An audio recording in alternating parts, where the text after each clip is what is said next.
Friends College of Pharmacy. Today I will discuss about antitussive agents. तो antitussive agents को हम लोग इस क्लास के अंदर डिस्कस करेंगे. इससे पहले लास्ट क्लास में हम लोगों ने डिस्कस किया था एंटी हाइपरटेंसिव ड्रग्स के बारे में कि एंटी हाइपरटेंसिव ड्रग्स होते क्या है. उसके अलावा उसी का एक एग्जाम्पल लेकर के हम लोगों ने उस क्लास में डिस्कस किया था. उसका एग्जाम्पल था रावल्फिया. रावल्फिया को हम लोग वहाँ पे यूज करते थे. अब फॉलो को उसी का टॉपिक है ये नेक्स्ट हमारा एंटीट्यूसिव एजेंट्स. तो एंटीट्यूसिव एजेंट्स के अंदर हम लोग पढ़ेंगे इसका डेफिनेशन, एंटीट्यूसिव एजेंट्स होते क्या है, क्या इसके एग्जाम्पल है और इनके एग्जाम्पल का एक्सप्लेनेशन. तो आइए चलते हैं एंटीट्यूसिव एजेंट्स की तरफ. तो पहला हम लोग डेफिनेशन की बात करें तो एंटीट्यूसिव एजेंट्स होते क्या हैं. तो सबसे पहले तो हम लोग मतलब समझ लेते हैं कि what are the actual meaning of antitussive agents. तो एंटीट्यूसिव का जो मेन मीनिंग होता है, जो मेन मतलब होता है उसका, एंटी और ट्यूसिव एजेंट्स, इन दोनों वर्ड्स को हम लोग अगर ब्रेक करें तो दो वर्ड्स में ब्रेक होते हैं, दैट इज एंटी और ट्यूसिव. दैट इज एंटी और ट्यूसिव. दो वर्ड्स में हम इनको ब्रेक कर सकते हैं जिनका अलग अलग मीनिंग होता है. अलग अलग मीनिंग मतलब एंटी जो वर्ड है उसका मतलब हो जाएगा यहाँ पे अगेंस्ट, और ट्यूसिव का मतलब है यहाँ पे कफ, यानी कि कफ के अगेंस्ट में काम करने वाली ड्रग्स. तो आसानी से हम लोग इसको कोरिलेट कर सकते हैं अपने टॉपिक से. तो यानी कि एंटीट्यूसिव ऐसे एजेंट्स होते हैं और ऐसे सब्सटेंस, ऐसे पदार्थ होते हैं जो कि कफ को या कफ के अगेंस्ट में काम करते हैं. तो वही डेफिनेशन की बात करें तो antitussive are the drugs that suppress the cough. यानी कि एंटीट्यूसिव ऐसे ड्रग्स होते हैं, ऐसे सब्सटेंस होते हैं और ऐसे पदार्थ होते हैं जो कि कफ को सप्रेस करते हैं, कफ को दबाते हैं. इसीलिए कभी कभी इनको कफ सप्रेसेंट भी कहा जाता है. अगर बात करें कफ की तो कफ होता क्या है. Cough is a protective reflex. It aid in expelling the respiratory secretions और foreign particles from the lungs and upper airway passage. तो कफ जो होता है वो हमारा एक प्रोटेक्टिव रिफ्लेक्स होता है, प्रोटेक्टिव रिफ्लेक्स होता है, जिसकी वजह से क्या होता है कि जितना भी हमारे रेस्पिरेटरी सिस्टम के अंदर या फिर कह सकते हैं लंग्स का या upper part of respiratory system, ठीक है, तो उस केस में अगर कोई भी फॉरेन पार्टिकल्स चला गया है या फॉरेन पार्टिकल्स पहले से अटका हुआ है तो उसको बाहर निकालने का काम जो है हमारे एंटीट्यूसिव एजेंट्स या कफिंग के दौरान, हम लोग कह सकते हैं कफिंग के दौरान वो फॉरेन पार्टिकल्स हमारे एयरवे पैसेज से बाहर निकल जाते हैं. तो वो कहलाता है हमारा कफ. यानी कफ क्या है, कफ एक प्रोटेक्टिव रिफ्लेक्स होता है जिसके द्वारा रेस्पिरेटरी सिक्रीशंस में या फिर रेस्पिरेटरी सिक्रीशन हुआ या फिर फॉरेन पार्टिकल्स हुआ, वो फॉरेन पार्टिकल्स हमारे लंग से और upper part of airway passage उससे बाहर निकल सकता है, जिसकी वजह से जो एयरवे पैसेज है हमारा वो आसानी से क्लीन हो सकता है.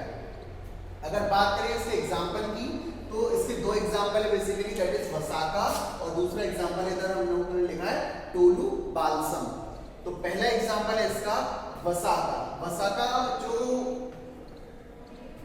ड्रग है हमारा, उसका अगर बायोलॉजिकल सोर्स की बात करें यानी कहाँ से ऑब्टेन होता है ये, तो it is consist of dried and fresh leaves of Adhatoda vasica.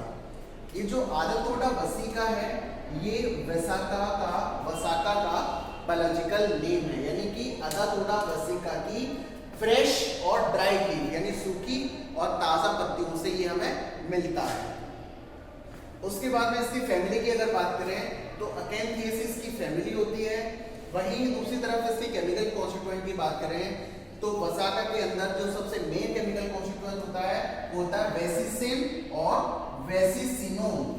ये दो सबसे मेजर केमिकल कॉन्स्टिट्यूएंट होते हैं हमारे वसाका के अंदर.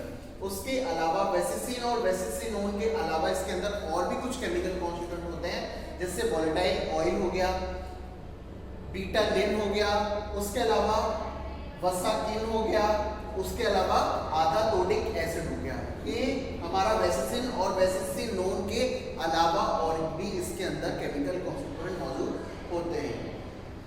बात करें थेरेपेटिक यूज की, इसके थेरेपेटिक यूज की हम बात करें तो हमें पता है कि जो वसाका है एंटीट्यूसिव कैटेगरी का ही ड्रग है.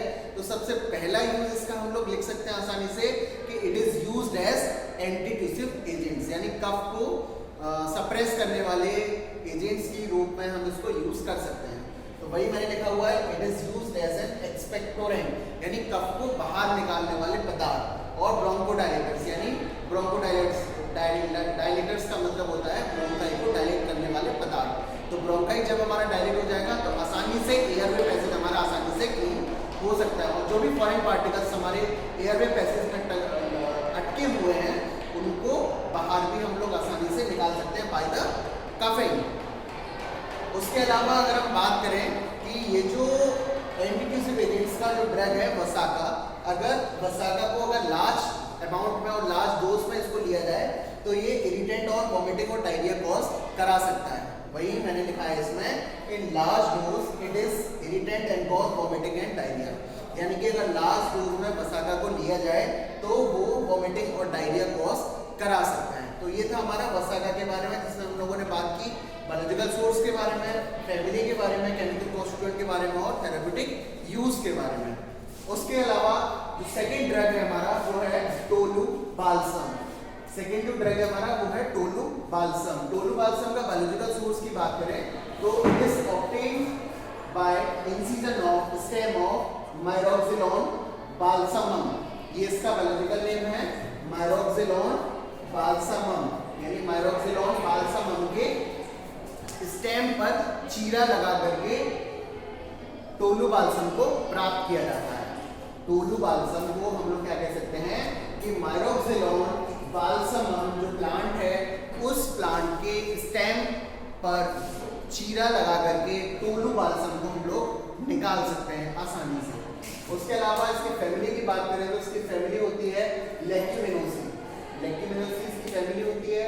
उसके अलावा केमिकल कॉन्स्टिट्यूएंट की बात करें कि यानी टोलुबाल्सम के अंदर कौन कौन से रासायनिक घटक मौजूद होते हैं, तो इसके अंदर जो सबसे मेन केमिकल कॉन्स्टिट्यूएंट होता है वो होता है सिनेमिक एसिड और बेंजोइक एसिड। ये सबसे मेजर केमिकल कॉन्स्टिट्यूएंट होते हैं हमारे टोलुबाल्सम के अंदर। इन दोनों के अलावा और भी अदर इसके केमिकल कॉन्स्टिट्यूएंट होते हैं, जैसे टोलिन हो गया, स्टिरॉल हो गया, वेनिलीन हो गया, ये हमारे बहुत कम मात्रा में प्रेजेंट होते हैं। इनके अलावा भी और भी इसके अंदर केमिकल कॉन्स्टिट्यूएंट मौजूद होते हैं, जैसे स्टाइलिन हो गया, यूजिनॉल हो गया, फेरुलिक एसिड हो गया। उसके अलावा डिफरेंट एल्कलॉइड्स इसके अंदर प्रेजेंट होते हैं, ट्राइटरपेनॉइड्स इसके अंदर प्रेजेंट होते हैं। ये थे इसके केमिकल कॉन्स्टिट्यूएंट। बात करें थेरेप्यूटिक यूज की तो टोलुबाल्सम को हम लोग सबसे ज़्यादातर वो यूज होता है हमारा फ्लेवरिंग एजेंट की तरह को यूज किया जाता है। उसके अलावा इसको और भी तरीके से यूज किया जा सकता है, जैसे कफ और लंग्स कंडीशन में इसको यूज किया जा सकता है। उसके अलावा स्किन रैशेस में और बाउंस को हील करने में भी ये अपना रोल प्ले करता है। हीट लाइस का मतलब है यहाँ पे मतलब सिर के जुओं को मारने के लिए भी इसका यूज किया जा सकता है।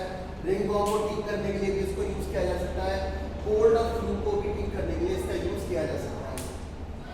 तो ये थे इसके कुछ यूजेस। तो इस वीडियो में हम लोगों ने अभी तक डिस्कस किया एंटीट्यूसिव ड्रग्स का डेफिनेशन, उसके दो ड्रग्स थे वसाका और टोलुबाल्सम। वसाका और टोलुबाल्सम को दोनों को हम लोगों ने एक्सप्लेन किया, इसके अंदर हमने डिस्कस किया उसका biological source, family, chemical constituent और उसके थेरेप्यूटिक यूज के बारे में। अब आपको करना है क्या है कि इस टॉपिक को इस वीडियो के माध्यम से आपको पढ़ना है। पढ़ने के साथ साथ जो PDF में पेपर में आपको फॉरवर्ड करूंगा उस पेपर को आपको लिखना है। लिखने के बाद में नेक्स्ट डे मुझे वो रिवर्ट करना है। ठीक है, थैंक यू।